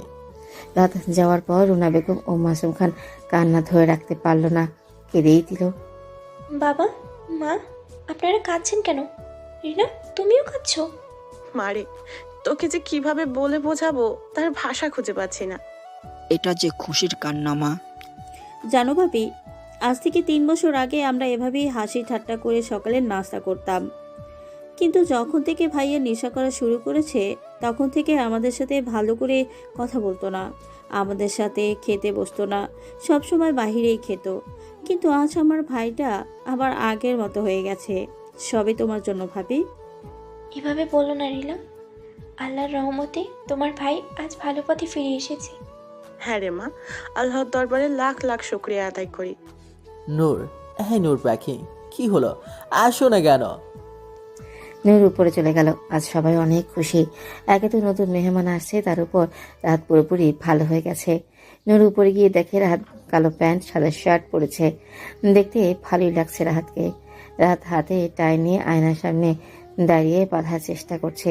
এতক্ষণ লাগে নাকি নিচ থেকে আসতে? যাই হোক, এখানে এসো নূর পাখি, আমার টাইটা বেঁধে দাও। প্রিয় স্বামী, আমি তো এটা পারতে পারি না। এদিকে আসো, আমি তোমাকে শিখিয়ে দিয়েছি, আর কাল থেকে তুমি সব সময় টাই বেঁধে দেবে। নূর রাহাতের কাছে গেল। রাহাত নূরকে তাই কথা শিখিয়ে দিল। তারপর যাওয়ার আগে নূরের কপালে চুমু দিয়ে গেল আর বলে গেল কোনো কাজ না করতে। নূরও লক্ষ্মী মেয়ের মতো রাহাতের কথা মতো কোনো কাজ করলো না। রাত অফিসে থাকা অবস্থায় ওর বন্ধুরা ওকে অনেকবার কল দিয়েছিল, কিন্তু রাহাত কল রিসিভ করে নাই। রাত অফিস থেকে এসে দেখে নূর নামাজ পড়ছে, তাই রাহাত ফ্রেশ হয়ে এসে নূরের জন্য বসে আছে। নূর নামাজ শেষ করে উঠে এসে রাতের গায়ে ফু দিল। রাত নূরের কোমর জড়িয়ে ধরে বলল, নূর, তুমি সবসময় লুকিয়ে লুকিয়ে দোয়া পরে ফু দিতে, তাই না? প্রিয় স্বামী, আপনি কি তা টের পেতেন? পেতাম, কিন্তু অত বেশি পাতা দিতাম না। আর যখন তুমি আমার সামনে এসে ফু দিলে, তখন আমি বুঝে গেছি যে তুমি আমার গায়ে ফু দিতে। ও আচ্ছা, একটা কথা বলি। বলো নূর পাখি। না মানে, আপনি কি নামাজ পড়তে পারেন? পারি তো, কেন? তাহলে আজ থেকে মসজিদে নামাজ আদায় করতে যাবেন কি? অবশ্যই যাব, তুমি যখন বলেছ আমি যাব মসজিদে নামাজ পড়তে। এখন চলো নিচে গিয়ে খাবার খেয়ে আসি। চলেন প্রিয় স্বামী। ওরা নিজেকে খাবার খেয়ে উপরে চলে আসে। রাহাত নূরকে বলেছে হাদিসের বই পড়ে শোনাতে, তাই নূর হাদিসের বই পড়ে রাহাতকে শোনাতে লাগলো। রাত নূরের কোলে মাথা দিয়ে পরম যত্নে শুনতে লাগলো। রাত শুনতে শুনতে এক পর্যায়ে ঘুমিয়ে পড়ে। নূর তাকিয়ে দেখে রাহাত ঘুমিয়ে গেছে, তাই বই বন্ধ করে রাহাতকে বালিশে শুইয়ে দিয়ে কপালে চুমু এঁকে দেয়। এভাবেই ওদের সময়গুলো কাটতে লাগলো। রাত প্রতিদিন নূরজাহানের কোরআন তিলাওয়াত শুনে ঘুম ভাঙতো, আর মাঝে মাঝে কিছু কিছু বিষয়ে হাদিস রাহাতকে শোনাতো। রাত এখন পুরোপুরি ভালো হয়ে গেছে, এখন আর নেশা করে না, ক্লাবেও যায় না। রাহাত নামাজ পড়তো, কিন্তু ফজরের নামাজ পড়তে একটু কষ্ট হতো। রাহাত সারাদিন অফিসের কাজ করে ক্লান্ত শরীর নিয়ে যখন বাসায় ফিরতো, তখন নূরের চেহারা দেখে ওর মুখে প্রিয় স্বামী ডাকটা শুনে ওর সব ক্লান্তি দূর হয়ে যেত। রাত নূরকে অনেক ভালোবাসতো, 1 মিনিটও না দেখলে পাগল হয়ে যেত। নূর রাহাতকে তার দ্বিগুণ ভালোবাসতো। এভাবেই দিনের পর দিন মাসের পর মাস ওদের ভালো সময়গুলো কেটে যেতে লাগলো। কিন্তু কথায় আছে না, মানুষের ভালো সময় বেশি দিন থাকে না। ঠিক এইরকম ওদের সাথেও হয়েছে। হঠাৎ করে নূরের পেইন উঠলো। ওরা নূরকে হাসপাতালে নিয়ে গেল। হাসপাতালে নিয়ে যাওয়ার পর ডাক্তার নূরকে আইসিইউতে নিয়ে গেল। নূরের অবস্থা খুব খারাপ ছিল। মাসুম খান রাহাতকে কল করে নূরের কথা বলে দিয়েছে। রাহাত নূরের কথা শুনে 1 মিনিটও দেরি না করে হাসপাতালের উদ্দেশ্যে বেরিয়ে পড়ে। এদিকে নূরকে আইসিইউতে নেওয়ার পর নূরের সামনে 2জন মহিলা ডাক্তার একজন আরেকজনকে বলছে, শোনো, রোগীর কন্ডিশন বেশি ভালো না, যে কোনো একজনকে বাঁচানো যাবে, মা নয়তো বাচ্চা। হ্যাঁ, তাই তো দেখলাম। তার পরিবারের লোকের সাথে এই ব্যাপারে আলাপ করতে হবে। তারা যাকে বাঁচাতে বলবে আমরা তাকেই বাঁচাবো। হ্যাঁ তাই, চলো। আর এই মেয়েটির স্বামীর সই আনতে হবে। ডাক্তার 2জন বাইরে যাবার জন্য পা বাড়ায়, কিন্তু নূরের ইশারাতে নূরের কাছে যায়। ডাক্তার 2জন আসতে এই কথাগুলো বলছিল, কিন্তু নূর তাদের সব কথা শুনে ফেলে। নূরের মুখে অক্সিজেন মাস্ক লাগানো ছিল। নূর আস্তে করে মাস্কটা করে ডাক্তারকে ইশারা দিয়ে ডাক দেয়। ডাক্তার 2জন নূরের হাতের ইশারা দেখিয়ে নূরের কাছে আসে। নূর আস্তে করে হাত দিয়ে অক্সিজেন মাস্কটা খুলে বলতে লাগলো, দয়া করে আমার একটা কথা রাখুন আপনারা। আপনি সব কথা শুনে ফেলেছেন? আমার বাচ্চাটাকে আপনারা বাঁচান। এই কথাটা বলে চোখের পানি ছেড়ে দিল। আপনি শান্ত হন। আমরা আপনার পরিবারের কাছে জিজ্ঞেস করে আসি, তারা যা বলবে আমরা তাই করব। আমাদের হাতে সময় খুব কম। আমি জানি আমার পরিবারের সদস্যরা কি বলবে। তারা আমার বাচ্চাকে নয়, আমাকে বাঁচাতে বলবে। কিন্তু আমি মা হয়ে আমার বাচ্চাকে কিভাবে নিজের চোখের সামনে মারা যেতে দেখবো বলেন? আপনারা দয়া করে আমার পরিবারের লোকের কাছে এই কথাটা বলবেন না।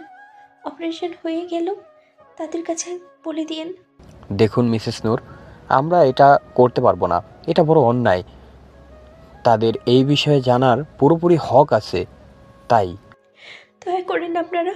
আমি এই দুনিয়ার আলো বাতাস দেখেছি, এই দুনিয়ার শান্তি ভোগ করেছি, কিন্তু আমার বাচ্চাটা কিছুই দেখেনি। আর এখন যদি আসার আগে এই দুনিয়া ছেড়ে চলে যায়, তাহলে আমি একটা মা হয়ে কিভাবে এটা সহ্য করব বলেন? আপনাদের পায়ে পড়ি, দয়া করে আমার বাচ্চাটাকে এই দুনিয়ার মুখ দেখার সুযোগ করে দিন।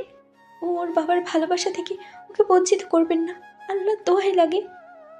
ডাক্তার দুজনে নূরের কথা শুনে খুব খারাপ লাগলো। ঠিক আছে, আমরা আপনার বাচ্চাকেই বাঁচাবো। নার্স, অপারেশনের সব ব্যবস্থা করো। আপনাদের কাছে আমি ঋণী হয়ে গেলাম। এভাবে বলবেন না। সব মারা চায় তার ছেলে মেয়ে সুস্থভাবে দুনিয়ায় আসুক, কিন্তু আপনার মতো মা খুব কম দেখেছি আমি। আপনি এই প্রথম যে কিনা তার সন্তানকে নিজের বিনিময় দুনিয়াতে আনার জন্য ব্যাকুল হয়ে গিয়েছেন। ধন্যবাদ আপনাদেরকে। ডাক্তারদের অপারেশনের সব ব্যবস্থা করা হয়ে গেছে, এখন শুধু রাহাতের আসার পালা। রাত আসলেই পেপারে ওর সই নিয়ে অপারেশন শুরু করবে ডাক্তাররা। রাত হাসপাতালে পৌঁছে গেছে। গাড়িটা কোনো রকম থামিয়ে গাড়ি থেকে বের হয়ে দৌড়িয়ে উপরে চলে গেল এবং অপারেশন থিয়েটারের পাশে এসে দাঁড়ালো। মম, নূর কোথায়? নূর ঠিক আছে তো? শান্ত হ বাবা, নূরের অবস্থা বেশি ভালো না। আর কিছুক্ষণ পর নূরের অপারেশন শুরু হবে। তোর জন্যই অপেক্ষা করছিলাম আমরা। আপনি ওনার স্বামী? হ্যাঁ, এই পেপারটায় সই করে দিন। আমি নূরের সাথে একটু দেখা করতে চাই ডাক্তার। সরি মিস্টার রাহাত, এখন দেখা করা যাবে না। অপারেশনের সব ব্যবস্থা করা হয়ে গিয়েছে, তাই অপারেশনের পর দেখা করতে পারবেন। প্লিজ ডাক্তার, শুধু একবার দেখা করতে চাই। I am sorry. এটা বলে ডাক্তার অপারেশন থিয়েটারের ভিতরে চলে গেল। রাহাত মন খারাপ করে বেঞ্চে বসে পড়ল। অপারেশন শুরু করে দিয়েছে, সবাই অনেক টেনশনে আছে। রাহাত সেখানে দাঁড়িয়ে পায়চারি ও ছটফট করছে নূর ও বাচ্চার জন্য। রাত মনে মনে আল্লাহকে স্মরণ করছে। অনেকক্ষণ হয়ে গেছে কিন্তু থিয়েটারের ভেতর থেকে কেউ বের হয় নাই। এটা দেখে আরো টেনশনে পড়ে গিয়েছে সবাই। কিছুক্ষণ পর একজন ডাক্তার একটা ফুটফুটে বাচ্চা নিয়ে অপারেশন থিয়েটার থেকে বের হয়ে ওদের কাছে দিল। মিস্টার রাহাত, আপনার মেয়ে হয়েছে, এই নিন আপনার মেয়ে। রাহাতের দিকে এগিয়ে দিয়ে বলল। সবাই বাচ্চাটাকে দেখে মুখে একটু হাসি ফুটলো। বাচ্চাটা একদম নূরের মতো হয়েছে, দেখতেও অনেক সুন্দর। রাহাত ওর মেয়েকে দেখে ওর চোখ দিয়ে দুফোঁটা পানি গড়িয়ে পড়ল। রাহাত ওর মেয়েকে কোলে নিয়ে কপালে চুমু দিয়ে মায়া ভরা দৃষ্টিতে তাকিয়ে আছে। হঠাৎ করে রাহাতে নূরের কথা মনে পড়ে গেল। ডাক্তার, নূর কেমন আছে? নূর সুস্থ হয়ে যাবে তো? এবার আমি ওর সাথে দেখা করতে চাই ডাক্তার। দেখুন মিস্টার রাহাত, আমি আপনার কাছে একটা কথা গোপন করেছি। কি গোপন কথা? কি বলতে চান? খোলাসা করে বলুন ডাক্তার।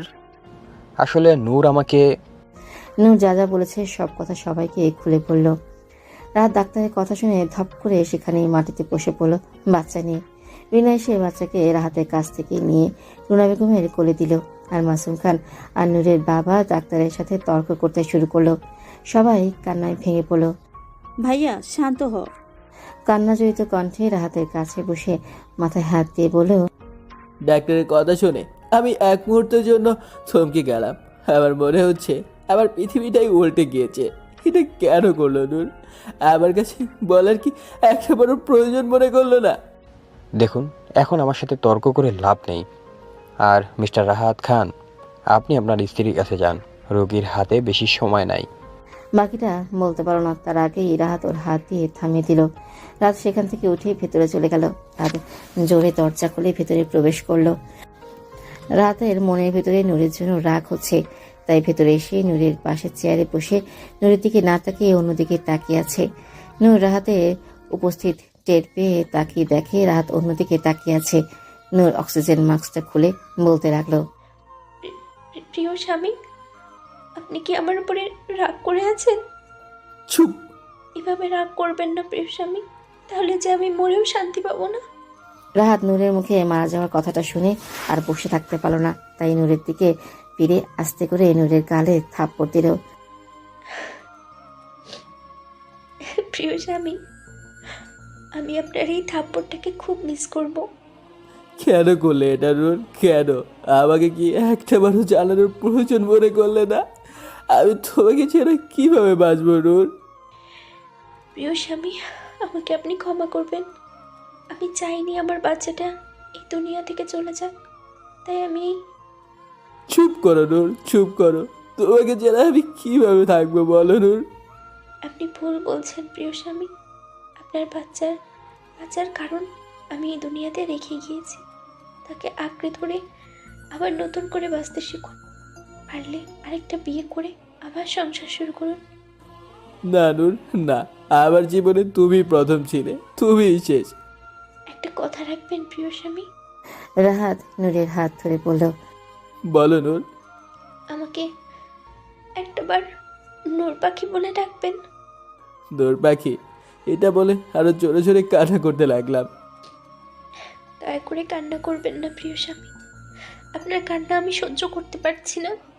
রাত কিছু বলছে না, শুধু কেঁদেই যাচ্ছে। প্রিয় স্বামী, আপনি আমার মেয়েটাকে কোরআনের হাফিজা বানিয়ে ওকে মাদ্রাসায় পড়ায়, এটা আমার শেষ ইচ্ছা। রাত কিছু বলছে না, শুধু কাঁদছে।